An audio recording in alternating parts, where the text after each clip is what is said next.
Stop scrolling. This brand is in 91% of your kitchens, but behind those iconic blue and red stickers, a massive corporate surgery just took place. Dole plc, the king of fruit, just offloaded a huge chunk of its business. Why? Because being the biggest isn't the same as being the most profitable. Today we're going behind the scenes of the great divestiture to see if Dole is actually building a fortress, or just trying to stay afloat in a very stormy ocean. First, let's look at the sheer scale. $9.17 billion in revenue.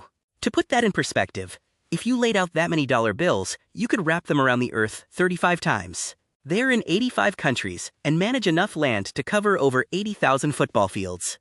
On the surface, the machine is humming. It's a record year. But as any consultant will tell you, high altitude doesn't mean you aren't running out of oxygen. Here's the plot twist. And it's a weird one. Revenue is up 8%, which is great, right? But look at the bottom line. Net income crashed by nearly 60%. Imagine selling 8% more lemonade than last year, but somehow ending up with 60% less money in your piggy bank.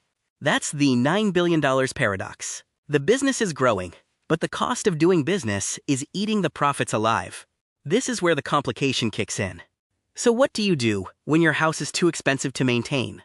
You sell a wing of the house.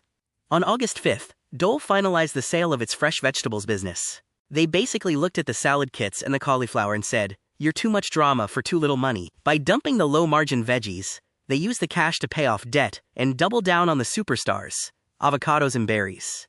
It's a classic diet for the balance sheet. Where does the money actually come from?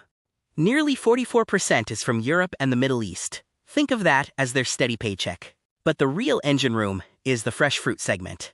It's nearly 40% of the pie, but more importantly, it has the best profit margins.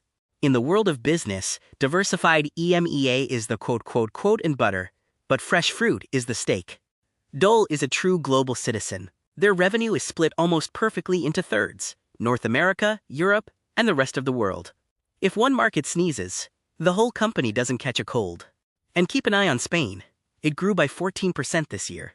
That's not just growth, that's a sprint. Now let's talk about the crown jewels, bananas and pineapples. Dole owns 75% of the land where their pineapples grow. Why? Quality control. They don't just buy fruit, they are the fruit. It's a $3.6 billion vertical. If you've eaten a pineapple recently, there is a massive chance it started its life on a Dole-owned farm in the tropics. This is their ultimate competitive moat. But they aren't just farmers. They're techies now. They're launching new varieties like the Colada Royale pineapple, basically the iPhone Pro of fruit. And they're spending millions on ag tech to make sure that by the time a berry hits your fridge, it hasn't spent half its life sitting in a hot warehouse. It's farm to shelf on steroids. Time for the naked truth table. Look at the gross margin. It dropped from 8.5% to 7.8%. That might sound small, but in a $9 billion business, that 0.7% is a massive pile of cash that just evaporated. The net income drop of 59% is the headline. But the real story is the battle to keep every cent of profit in a world where shipping and fertilizer prices are going nuts. How much dirt do they actually own?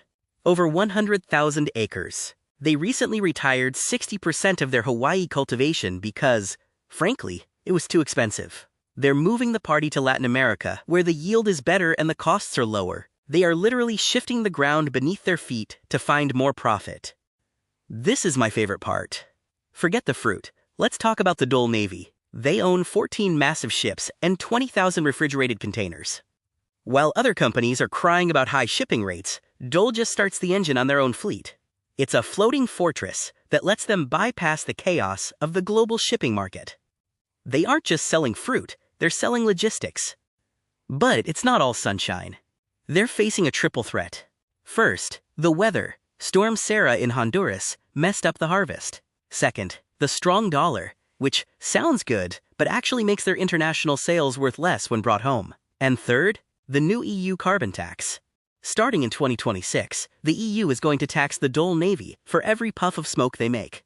Being a global giant is expensive. The future is full of paperwork. From 2026 to 2029, a wave of new climate laws is hitting. Dole has to track every leaf and every carbon molecule to stay compliant in California and Europe.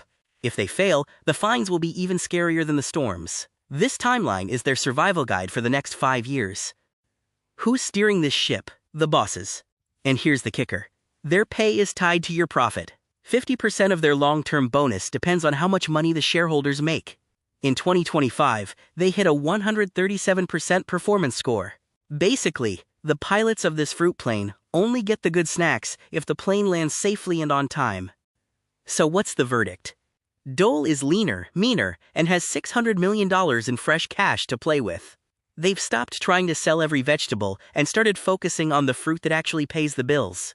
They are moving from volume, just selling a lot, to value, making sure every banana counts.